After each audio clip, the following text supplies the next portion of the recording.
seated in the presence of the Lord, I want to ask that we just repeat together our theme for this month in particular. For this month, let's read this together. It's on the screen now. I am what?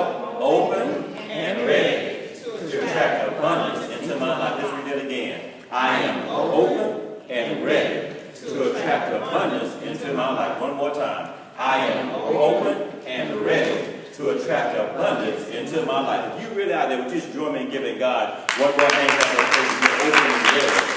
So we're going to spend this entire month really addressing this even further, but introducing this amazing concept of talking about abundance today. So our theme is embracing and enjoying life. Anybody here ready to embrace and enjoy life in Jesus' name? I mean, ready to embrace and enjoy life. So the question is, so read with me, if you would, from John 10:10 Amplified Classic. So our teaching comes today from John chapter 10, verses 1 through 18 from the Amplified Classic translation. But our theme verse for this Sunday and for the entire month is John 10:10 Amplified Classic. Let's read that together. The thief, who's the thief? The devil. Comes only in order to what? Steal and kill and destroy. I, who is I? Jesus. Came that they may, who is they? Who was it? Believers. Believers. All right, now this is everybody. That they may have and enjoy life and have it in abundance to the full, till it overflow. Let's read that again. Let's get that in our spirit. The thief comes only in order to what? Steal, kill, and destroy. I came that they may have and enjoy life and have it in abundance to the full, till it overflows. One more time, read this verse again. The thief comes only in order to steal, kill, and destroy. I came that they may have and enjoy life and have it in abundance to the full, till it overflows. Jesus said at this point, he has shed his blood for us to have life and enjoy life to the full and overflow. Look at the first part of that verse. What's the reason the devil comes? It says the only reason the devil shows up, the only reason is to steal, kill, and destroy. And Jesus says, my precious blood was shed that you may have life and enjoy life to the full and the overflow. It's time for some folks to start enjoying life to the full and the overflow in this house today. It's time to enjoy and embrace life to the full. And I say, it is time for us to enjoy life and embrace life to the full and the overflow. Now here's the point though. Here's the point. Even though I would say we are open and interested in enjoying life to the full and the overflow, everybody in here is not consistently enjoying life to the overflow. Amen, somebody? Amen. There's something happening that's keeping us. Jesus said that I shed my blood for you to have life and enjoy life to the full and the overflow. So it's available, but not everybody is receiving life and enjoying life to the full and the overflow. Look at this. Let's frame some things for us now. We're going to go through a much deeper definition of abundance throughout this whole month. But let's just read this together. Abundance is what? An extreme plentiful or over-sufficient quantity or supply. And what is it also? Overflowing fullness. So let's take a look. So who's God's abundance for? For believers. Believers are now positioned, and now we have God's abundance available to us. But if we have it available to us and not walking in it, what's standing in the way of that? So here's the question we're really dealing with today. Are we really open and ready to attract abundance into our lives? We just said a few minutes ago, I'm open and ready to attract abundance into my life. But the question is, are we really open? Are we really ready to attract abundance into our lives? I want to go back in here and just lay at least 4 principles for our spiritual principle initially, to make sure to say that these 4 things at minimum need to be in place for us to be ready, open, and ready to attract abundance in our lives. So there are going to be 4 words that begin with P, and every Sunday we'll add to this. But I want to lay this foundation for our first Sunday here. 4 words beginning with P that really will allow us to get ready to attract and open to attract abundance to our lives. lives. So first, so what do we do? What do we do so that we are open and ready to attract abundance to our lives? What do we have to do? What do we have to be? What happens? So again, if abundance, let me say it this way, since abundance is available, and we are not always receiving abundance, the question is, what must we do in order to always receive that abundance? If it's available, and God said, we just said, God's abundance is for who? Believers. And we're not always embracing and walking in that abundance. What is it? There's something that goes, if this is abundance, oftentimes we're over here. And what are these steps, if you would? What are these things that the Word says we have to do in order to receive this abundance, guys? So first of all, this is the first thing. How is our life of prayer? That's the first question. Prayer cannot be simply at the point of saying grace around our co-workers on our job, talking about Jesus wept. You don't know why he wept, when he wept, and for whatever reason he wept. And the idea, how's our life of prayer? I think we would all have to agree that our prayer lives could handle a boost. Amen. Our prayer life. So the prayer life has to be more than now lay me down to sleep. It has to be more, the Lord's my shepherd. It has to be, what are we talking about this life of prayer? So in other words, it is time to plug in to the power of prayer. Amen. So it is time to plug in to the power of prayer. How many of us here have cell phones or smartphones? I don't even understand how folk in elementary school had it. But anyway, so we had this. Now what happens?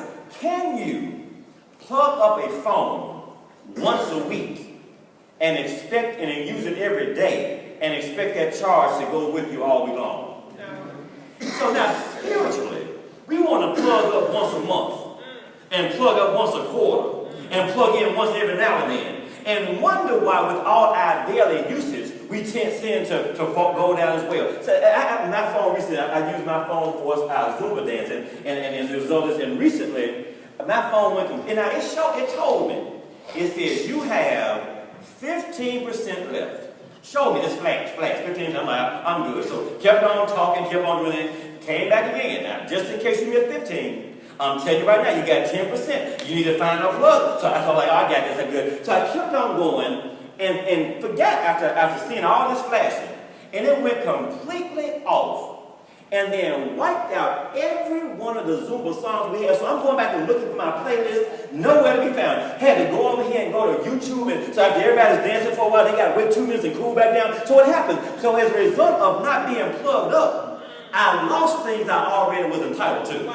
I'm saying as a result of not being plugged up, I'm losing some things I'm already entitled to. I'm entitled to joy. I'm entitled to peace. I'm entitled to overflow. And if we're not consistently plugged up to the power of prayer, we are not able to embrace, receive, and obtain what God made for us. Somebody always say, man, give God a hand up. Not always plugged up. So let's be clear about this. So I want to talk just for a moment about 3 things about prayer. Because this ends up being one of those concepts I'll offer about prayer that there is kind of either misunderstanding, or let's put it another way, not a common understanding of prayer. Not a common. So what I want to talk about just for a moment, the purpose of prayer. I want to talk and share then for just a moment the pattern for prayer. And then lastly, the promise from prayer. Is that all right? So all this is going back in here talking about, how's our prayer life? So we start off this, what must we do? That we are to make sure we are open and ready to attract abundance in our lives. We really have to carefully examine our life of prayer. But in order to talk about this prayer, I want to talk again about the purpose of prayer, pattern for prayer, and the promise from prayer. So let me just kind of do this to show you why we really need to spend some time with prayer, because there is not a common definition or understanding of prayer. Let me prove this to you. Everybody on my left, your right, if you had a bumper stick and said prayer is, finish this sentence for me. Prayer is, y'all turn. Conversation. Prayer is over here. Okay, your turn. Let me be clear about this. I'm going to say you got a bumper sticker, and you're filling in a blank. The only 2 words, prayer is, and you fill in. You got a conversation over here? Now here, prayer is what? Who? Oh. All right, All right, so pray. So if we were to go back and forth, and obviously we're not going too far with this right now, but the idea was, would you agree that there's not a kind of a common set definition? Now, we talk about, people call please pray for me. Yeah, please pray about this. But I want to make sure we leave here today with a full understanding of what prayer is, so that we now can understand prayer better to be able to receive the abundance God has. Amen? So we're talking about making sure. So here's the purpose of prayer. Let's talk about the first purpose of prayer. Here's what prayer is in a nutshell.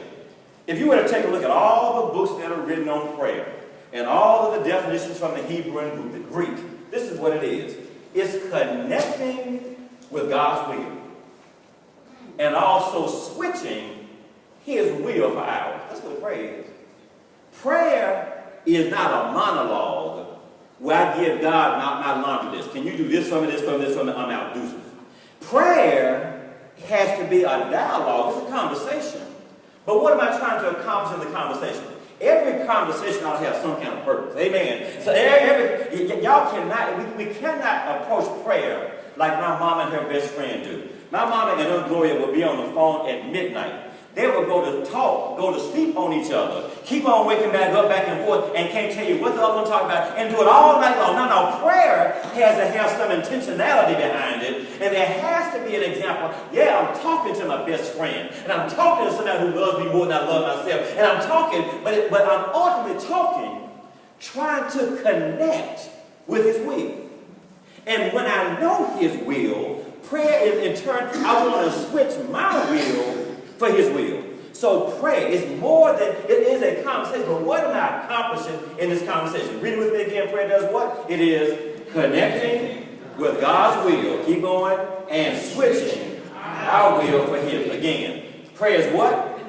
Connecting with God's will. And keep going. Switching our will for His. One more time. Prayer is what?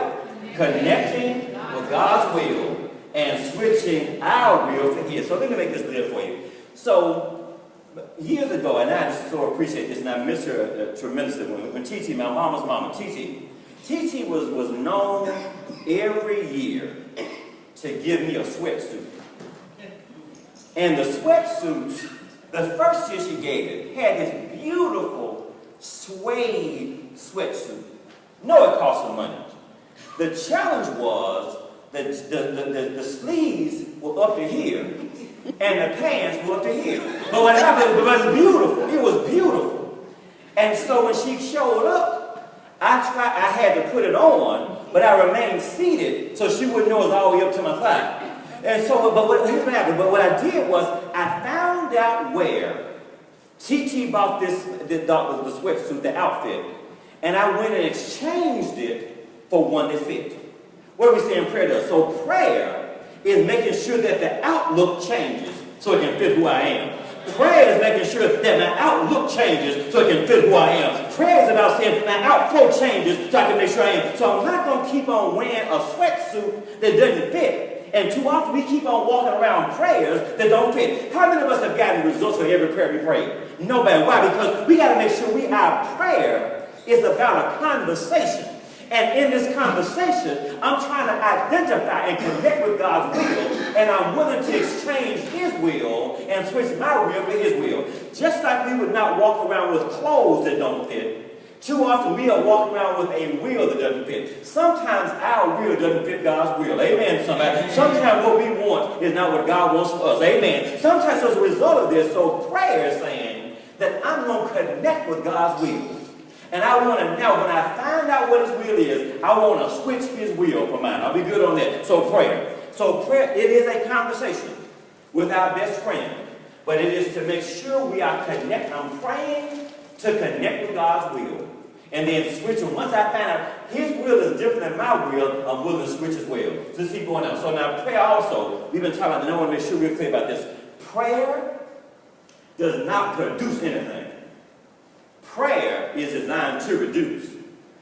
Prayer, again, too many of us over the years have prayed prayers inconsistent with the Word. How many of us have heard or prayed prayers like, God, please move, and God, please work it out, amen, and God, please do. Have we heard prayers? God, please, instead of saying, God, I thank you that you did, and God, I honor you that